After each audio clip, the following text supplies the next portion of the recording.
West Bengal Chief Minister Mamata Banerjee has confirmed that the Trinamool Congress TMC will contest the 2026 State Assembly elections independently, ruling out any alliance with the Congress or other parties.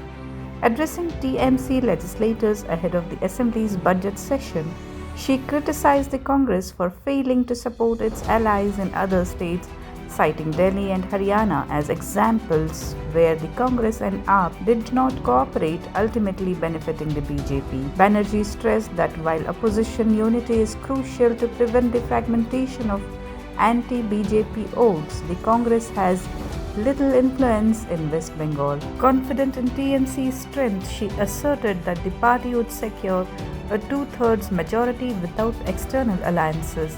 She also warned party members to stay vigilant against potential electoral malpractices by the BJP, particularly the inclusion of ineligible voters. To strengthen the party's internal structure, Banerjee announced a reorganization plan and asked MLAs to suggest candidates for various posts by February 25th. Defending former Food Minister Jyoti Priyo Malik, she dismissed his arrest over a ration distribution scandal as baseless, claiming there is no substantial evidence against him.